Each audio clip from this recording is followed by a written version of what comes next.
할렐루야. 하나님의 크신 사랑이 이 새 아침에 우리 가운데 가득한 줄 믿습니다. 오늘 우리는 시편 62편 1절로 11절의 본문을 통하여 주와 함께라는 제목으로 하나님의 말씀을 나누도록 하겠습니다. 새해가 되었습니다. 새해 첫날을 맞이해서 하나님께 예배하게 하신 것을 감사합니다. 2022년 새해 첫 예배를 대면으로 드리지 못해 너무 아쉬움이 가득합니다. 그러나 이 영상을 보시며 우리 가정에서 온 가족이 함께 하나님께 첫 예배를 드리시고 오직 주와 함께 한 해를 살아가기를 소망하기를 바랍니다. 오늘 말씀의 제목은 주와 함께입니다. 저는 우리 모든 성도님들이 주와 함께 살아감으로 진정한 행복을 누리시기를 축원합니다. 인생의 가장 중요한 사람은 지금 내 옆에 있는 동반자입니다. 동행이라는 단어가 왜 이렇게 아름다운지 요즘 많이 생각하게 됩니다. 작년 여러분들은 누구와 동행하셨습니까? 살다 보면 누가 옆에 있는지도 모르고 그냥 앞만 보고 달려갈 때가 많습니다. 우리 가장 여러분, 가족을 위하여 열심히 달리시다 보니 외로움을 느낄 시간도 없습니다. 외로움은 사치라고 생각하는 경우도 많이 있죠. 그러다가 문득 혼자 운전을 하고 집에 오는데 노을이 진 시드니 하늘을 보면 숨겨진 외로움이 마음을 치고 올라올 때가 있습니다. 여러분, 이때가 가장 위험한 때입니다. 조심하십시오. 이것은 위험한 감정입니다. 우리가 느끼지 못해서 그렇지 언제나 우리 옆자리에는 주님께서 항상 함께하고 계십니다. 저는 새벽에 운전을 하고 나오면서 새벽 기도를 하러 교회 나올 적에 제일 먼저 감사 기도를 합니다. 어떤 감사 기도를 하는지 아십니까? 아주 단순한 감사 기도입니다. 그것은 바로 자동차 시동이 걸린 것을 감사합니다. 그러면서 교회에 오는 동안 자동차 안에서는 감사의 기도를 올리는 아름다운 시간을 갖게 되는 것이죠. 결국 마지막 기도는 거의 이렇게 마무리되는 것 같습니다. 언제나 저와 함께하여 주셔서 감사합니다. 주님께서 동행하여 주심으로 말미암아 우리 모든 가정은 2021년을 무사히 보냈고 주님께서 동행하여 주셔야만이 2022년도도 무사히 보낼 수 있습니다. 이 사실 믿습니까? 각 가정마다 새 소망이 있을 것입니다. 저에게도 소망이 있습니다. 갈 길을 밝히 보여주시옵소서. 하늘 소망 장로교회를 인도하여 주시옵소서라는 것입니다. 여러분, 내일이라는 인생을 알 사람은 단 한 사람도 없습니다. 유명한 예언가들이 호기심 가득한 예언을 합니다. 하지만 1000개의 예언 중에 몇 개나 맞을까요? 여러분들도 예언을 해보십시오. 코로나 바이러스가 1개월 후에 종식됩니다. 그리고 1분 뒤에 2개월 후에 3개월 후에 이렇게 100개월 후에 종식될 것입니다 라는 것을 영상으로 찍으십시오. 그리고 하나씩 인터넷에 업로드해 보십시오. 그 중에 하나는 맞을 것입니다. 그러면 여러분들은 훌륭한 예언가가 되는 것입니다. 말도 안 되는 말입니다만은 말의 핵심은 아무도 내일 일은 장담할 수 없다라는 것입니다. 그래서 우리는 언제나 소망합니다. 어떤 길이든 노련한 인도자를 만나게 해달라고 소망하는 것입니다. 저는 오늘 여러분들에게 여러분의 인생길을 잘 아시는 인도자를 소개하려고 합니다. 그분은 우리 아버지 하나님이십니다. 사실 더 쉽게 말하면 2022년도를 생존하기 위한다면 하나님만 바라봐야 한다는 것입니다. 하나님만 바라봐야 한다는 것입니다. 생존자가 될 수 있는 유일한 방법입니다. 살아있다고 모두가 산 사람은 아닙니다. 살아있으나 좀비와 같은 인생을 살아가는 사람들이 있습니다. 살아있으나 언제나 죽고 싶다는 마음속에 살아가는 자들입니다. 혹시 그런 분들 한 분도 안 계시죠? 살아있지만 아무런 소망도 없이 목적과 이유도 없이 내일이면 또 배고플 밥을 먹고 어쩔 수 없이 하루를 살아가는 사람들을 말합니다. 저는 여러분들이 어쩔 수 없이 살아야 하는 자들이 되기를 바라지 않습니다. 하나님의 백성, 곧 성도로 올 한 해만큼은 하나님의 인도하심을 받고 어떤 상황에서도 흔들리지 않고 넘어지지 않고 2022년도의 마지막 날을 믿음으로 생존하기를 소망합니다. 이러한 소망을 가지고 시편 62편을 보니 다윗의 인생을 두 가지로 정리할 수 있었습니다. 첫째로 다윗은 자신의 인생 가운데 생존자였다라는 것입니다. 다윗의 인생은 한마디로 표현하면 고달픈 인생살이었습니다. 그가 처음 성경에 등장하고 편하게 살아본 시간이 있었을까요? 하나님께서는 그의 인생을 왕궁에서 왕이 되는 자질을 준비시키지 않으시고 광야에서 연단을 통하여 왕이 될 준비를 하였습니다. 다윗은 어쩌면 원치 않았던 왕으로의 기름 부음을 받은 뒤로 무려 10년 동안 현직 왕인 사울왕의 살해 위협을 받아야 했습니다. 여러분, 10년 동안 정처 없이 떠돌이 생활한다는 것이 쉬운 일일까요? 그것도 자기를 죽이려는 사람이 동네 불량배도 아니고 자기 나라의 왕이 자기를 죽이려 하니 다윗이 거하는 모든 땅에서 하루도 편히 쉬지 못했습니다. 그런데 어떻게 되었습니까? 그는 10년이라는 고통의 시간을 견디고 생존자가 되었습니다. 만약 여러분 중에 왕이 되기를 원하십니까? 그렇다면 다윗처럼 10년 동안 도망자의 삶을 먼저 살아야 한다라면, 그것도 자기만큼 강한 킬러들이 가득한 광야에서 생활해야 된다라면, 그래도 여러분 왕이 되고 싶습니까? 하나님께서는 다윗에게 특별 레슨을 하셨습니다. 하나님께서 행하신 레슨은 한 가지입니다. 너는 누구와 동행하느냐? 뭐라고요? 너는 누구와 동행하느냐? 이것입니다. 너는 누구를 의지하며 살아가느냐? 이것입니다. 너의 인생의 안내자가 누구냐? 이것입니다. 다윗은 자신의 능력으로 생존하지 않았음을 알았습니다. 언제나 자신에게는 피난처가 있다는 것을 알았습니다. 시편 23편 1절을 보십시오. 여호와는 나의 목자시니 내게 부족함이 없으리로다. 많은 성도님들이 가장 즐겨 외우는 말씀입니다. 우리 성도님들의 2020년이 이 말씀을 의지하여 생존자가 되기를 주님의 이름으로 축원합니다. 여호와는 나의 목자이십니다. 나의 안내자이십니다. 나의 인생길을 모두 알고 계시고 어디에 위험한 늪이 있는지, 어디에 사자나 곰이나 늑대가 살고 있는지, 어디 물길이 급류인지, 낭떠러지가 어디인지, 양의 탈을 쓴 이리가 누구인지를 하나님은 모두 알고 계십니다. 이 하나님이 우리의 안내자라는 사실입니다. 대부분의 사람들이 이 사실을 알기 위해서 최소한 10년이 걸리지 않는가 생각됩니다. 믿음 생활하신 지 오래되신 분들이 우리 주위에 많습니다.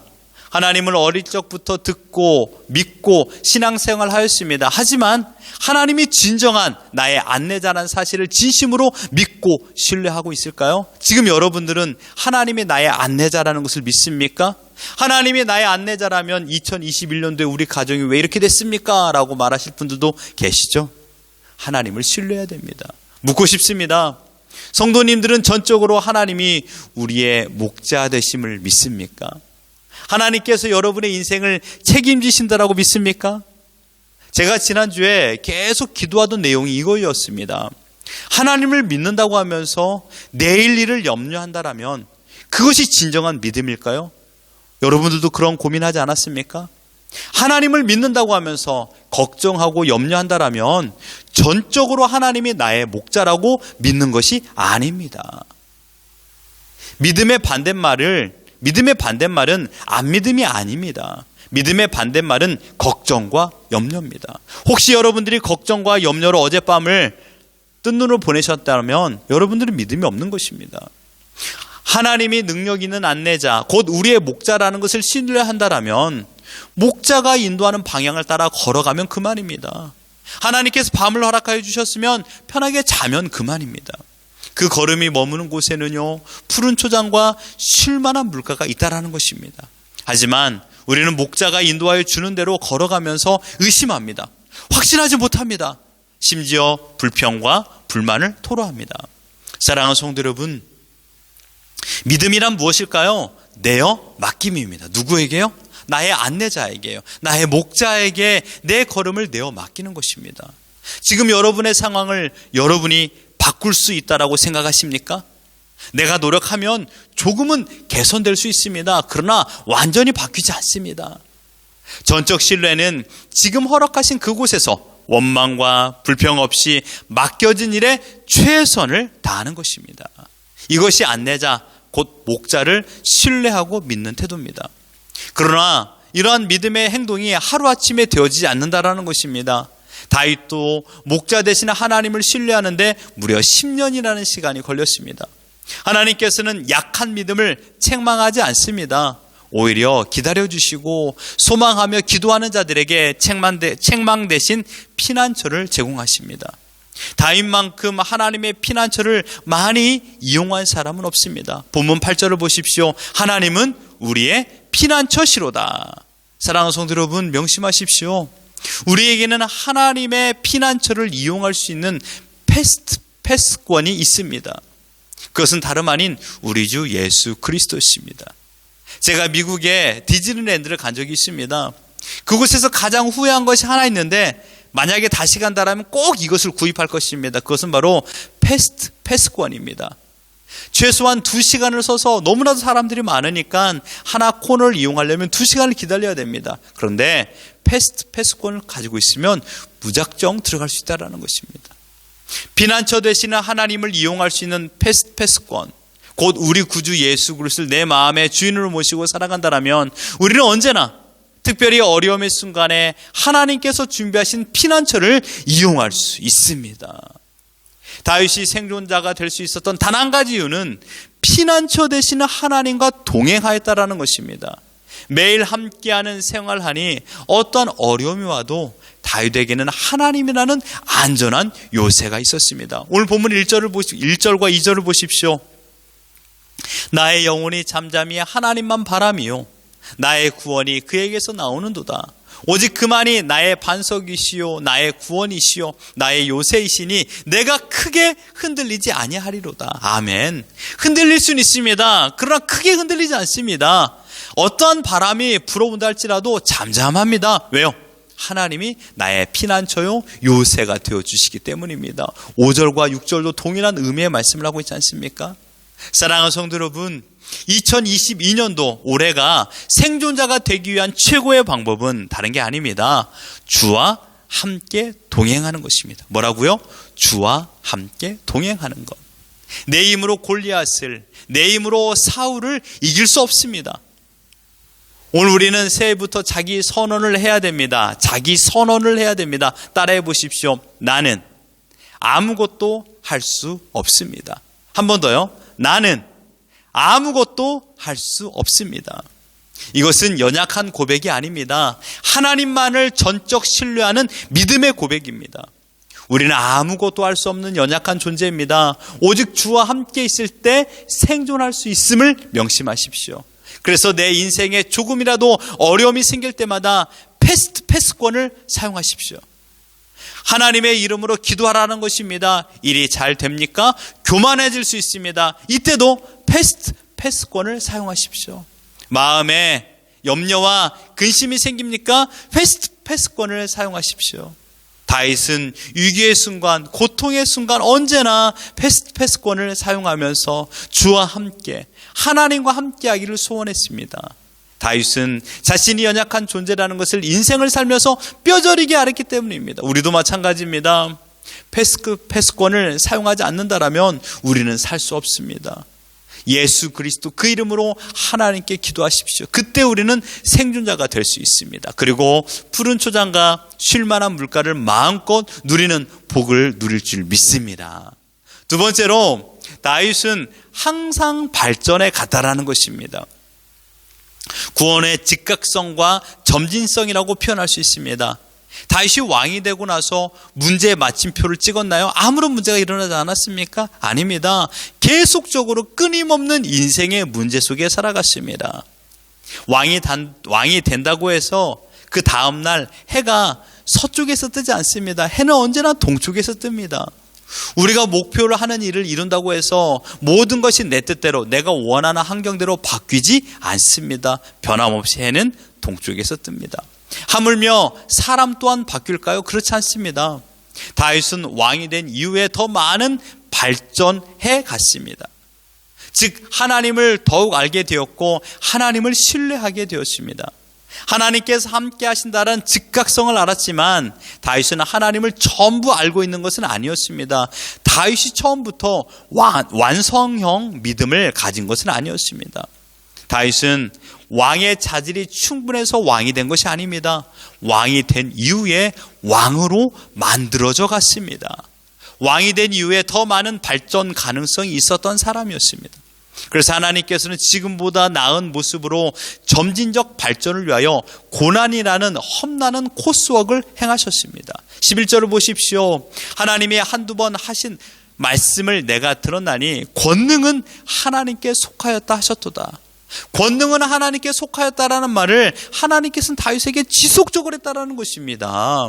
끊임없이 하나님의 소속된 것은 권능이다라고 말하였습니다. 권능은 오직 하나님께만 있다. 다윗은 이 사실을 깨닫기 위하여 많은 고난의 시간을 경험했던 것입니다. 여러분, 왕들의 최후, 여러분 남유다와 북이스라엘 왕들의 최후, 공통점이 한 가지가 있습니다. 한결같은 공통점, 무엇인지 아십니까? 모든 왕이라고 표현해도 과언이 아닐 정도로 왕들이 꼭 한 번은 올무에 빠지는 것이 있는데 그것은 다름 아닌 교만입니다. 교만. 자기 스스로 모든 것을 행할 수 있다라는 것이 바로 교만입니다. 여러분, 사울왕이 했던 교만된 모습을 대표적으로 생각해 보십시오. 이스라엘과 아멜렉과의 전쟁에서 하나님께서는 아멜렉을 치고 모든 우양과 낙타와 나귀를 죽이라고 하였습니다. 사울왕은 대승을 거두고 아멜렉 왕 아각을 죽였습니다. 하지만 9절에 보면 사울과 백성이 아각과 그의 양과 소의 가장 좋은 것 또는 기름진 것과 어린 양과 모든 좋은 것을 남기고 진멸하기를 즐겨 아니하고 가치 없고 하찮은 것은 진멸하니라. 그리고 12절에 사울이 갈멜에 이르러 자기를 위하여 기념비를 세웠다라고 했습니다. 아멜렉과의 전쟁에서 대승을 기념하여 기념비를 세웠습니다. 그런데 누구를 위한 기념비입니까? 자기를 위하여입니다. 자기를 위하여. 사울왕은 교만함으로 하나님의 명령을 거절했고 자기의 능력으로 승리했다라는 자만으로 교만의 깊은 늪에 빠지게 되었습니다. 22절과 23절을 보면 사무엘이 이르되 여호와께서 번제와 다른 제사를 그의 목소리를 청중하는 것을 좋아하신 같이 좋아하시겠나이까? 순종이 제사보다 낫고 듣는 것이 수대양의 기름보다 나으니 이는 거역하는 것은 점치는 자와 같고 완고한 것은 사신 우상에게 절하는 죄와 같음이라. 왕이 여호와의 말씀을 버렸으므로 여호와께서도 왕을 버려 왕이 되지 못하게 하셨나이다. 사울왕은 지금 교만함으로 완고해졌습니다. 그래서 하나님의 말씀을 거역했습니다. 쉽게 말하면 사울왕은 하나님 앞에 악한 교만된 행동을 하게 되었고 그 결과 왕위에서 퇴출당하게 된 것입니다. 뿐만 아니라 분열 왕국 북이스라엘 왕조와 남유다 왕조를 보시면 거의 대부분 교만된 왕들이 가득했습니다. 여러분, 무엇이 교만입니까? 내가 잘났다고 생각하는 것이 교만일까요? 아닙니다. 교만은 다른 것이 아니라 불순종입니다. 하나님의 말씀과 뜻을 거부하고 자기 마음대로 살아가는 것이 교만입니다. 하나님이 틀렸고 자기가 옳다고 생각하기 때문입니다. 자기를 사랑하는 사람들이 많은데 그들 내면을 들여다보면요, 언제나 자기 주장만 옳다고 생각합니다. 자기가 사랑하고 자기를 신뢰하기 때문입니다. 이것이 교만입니다. 오늘 본문 11절에 다윗은 이렇게 고백합니다. 권능은 하나님께 속하였다 하셨도다. 다윗은 교만의 자리에서 내려와 겸손으로 하나님을 찬양하는 완성형 믿음을 소유하게 된 것입니다. 한 가지 사건의 두 가지 예를 볼 수가 있습니다. 다윗이 자신의 아들 압살롬의 반역으로 인하여 예루살렘에서 몸만 빠져 도망가는 신세가 되었습니다. 그 모습을 사무엘하 15장 30절에 다윗이 감람산 길로 올라갈 때 그의 머리를 그가 가리고 맨발로 울며 가고라고 했습니다. 신발도 신지 못한 채 도망가고 있습니다. 한 나라의 왕이 그것도 자신의 아들에게 하극상을 당해 머리도 들지 못하고 신발도 신지 못한 채 비참한 도망자가 되었습니다. 그런데 이런 말씀이 그 앞에 나옵니다. 사독과 모든 레위 사람이 하나님의 언약궤를 예루살렘의 성읍에서 가지고 나오는 것입니다. 마치 언약궤가 다윗의 전유물처럼 생각했던 것입니다. 그때 다윗이 25절에 왕이 사독에게 이르되 보라, 하나님의 궤를 성읍으로 도로 메어 가라. 만일 내가 여호와 앞에서 은혜를 입으면 도로 나를 인도하사 내게 그 궤와 그 계신 데를 보이시리라. 하나님이 은혜를 베푸시면 내가 다시 예루살렘 성으로 돌아갈 것이다 라는 말입니다. 예전 같았으면요, 다윗의 불같은 성격으로 압살롬을 쳐서 죽였을 것입니다. 그러나 다윗은 오늘 본문처럼 11절의 고백처럼 권능은 하나님께 속하였다라고 하나님의 전적 주권을 인정했던 것입니다. 다른 한 가지 사건은 무엇입니까? 시므이와의 만남입니다. 비참한 도망대로 정처 없는 길을 가고 있을 때 사울왕 가문에 속한 시므이를 만나게 됩니다. 시므이는 다윗이 사울왕의 자리를 찬탈하여 왕위에 올랐다고 생각한 인물이었습니다. 사무엘하 16장 8절로 10절을 보면 사울의 족속의 모든 피를 여호와께서 내게로 돌리셨도다. 그를 이어서 내가 왕이 되었으나 여호와께서 나라를 내 아들 압살롬의 손에 넘기셨도다. 보라, 너는 피를 흘린 자이므로 화를 자초하였으리라 하는지라. 수르의 아들 아비새가 왕께 여짜오되 이 죽은 개가 어찌 내 주 왕을 저주하리까 청하건대 내가 건너가서 그의 머리를 베게 하소서 하니 다윗이 이제 대답합니다. 10절에 왕이 이르되 수르야의 아들들아 내가 너희와 무슨 상관이 있느냐. 그가 저주하는 것은 여호와께서 그에게 다윗을 저주하라 하심이니 내가 어찌 그리 하였느냐 할 자가 누구겠느냐. 그리고 12절에 혹시 여호와께서 나의 원통함을 감찰하시리니 오늘 그 저주 때문에 여호와께서 선으로 내게 갚아주시리라. 다윗은 지난날 하나님의 이름을 욕보인 사람을 그냥 두고 넘어간 적이 없었습니다. 자신보다 2배 이상 큰 군사라 할지라도 전혀 두려워하지 않는 불같은 성격을 가지고 골리앗을 때려 죽이지 않았습니까? 그런데 다윗의 고백을 보십시오. 이 모든 것이 하나님의 뜻과 계획이 있다라는 것, 즉 권능은 여호와께 있다라고 고백하고 있습니다. 다윗은 무수한 고난의 경험을 통하여 그의 믿음이 발전해 갔던 것입니다. 점진적 발전. 다윗은 어려움이 닥칠 때마다 그 어려움을 넘어섰습니다. 발전이 되었다라는 것입니다. 다윗의 믿음은 어려움을 통하여 성숙함으로 발전해 갔습니다. 우리가 인생을 살다 보면 어려운 일을 경험하면서 더욱더 성숙함으로 발전하지 않습니까? 어떤 이들은 어려움의 파도로만 빠져 죽습니다. 하지만 다윗이 자신의 능력으로 이것을 이겨낸 것이 아니라는 사실입니다. 다윗은 진리를 알게 되었습니다. 내가 나의 힘으로 이 어려움을 이겨낸 것이 아니라 하나님께서 나와 함께하여 주심으로 이겼다라는 것입니다. 여러분, 믿음은 바로 알미입니다. 바로 아는 것입니다. 진리를 바로 알아야 믿음이 성숙해집니다. 바로 알아야 될 것은 다름 아닌 하나님이십니다. 하나님이 어떤 분인가를 바로 알아야 됩니다. 고난이나 성공이나 외로움이나 즐거움이나 행복이나 심지어 육신의 아픔이나 모든 과정을 통하여 하나님을 경험하는 것입니다. 그 경험을 통하여 하나님을 바로 알므로 인하여 성숙한 믿음으로 발전해 가는 것입니다. 하나님을 알면 알수록 교만 지표가 내려가고 겸손 지표는 발전으로 올라가는 것입니다. 묻고 싶습니다. 성도님, 여러분들은 작년 한 해 동안 교만 지표가 올라갔습니까? 아니면 겸손 지표가 발전적으로 올라갔습니까? 우리는 매일마다 교만과 겸손이라는, 순종과 불순종이라는 내 마음의 현주소를 알게 하는 고난이라는 코스웍을 할 것입니다. 오늘 본문을 입각하여 표현한다면 우리는 매일마다 발전 가능성이 있는 상황에 놓일 것입니다. 그것은 고난의 현장입니다. 여러분, 2022년도 해는 동쪽에서 떴습니다. 어제 어려움은 오늘 그대로 이어진다라는 것입니다. 그러나 그 일을 통하여 우리의 믿음이 더욱더 성숙함으로 발전해 간다라는 것입니다. 제가 아는 어떤 장로님께서 이런 말씀을 하셨습니다. 다른 사람은 몰라도 나 자신은 장로가 될 자질이 너무나도 부족한 사람이었는데 하나님께서 장로 임직을 하게 하시고 그때부터 여러 가지 일들을 통하여, 여기에는 고난이 당연히 포함되겠죠. 여러 가지 일들을 통하여 나를 장로로 만들어 가셨다라는 것입니다. 하나님께서는 사람을 성도로 만들어 가시는데 전문가시다라고 말했습니다. 이제 말씀을 다 드렸습니다.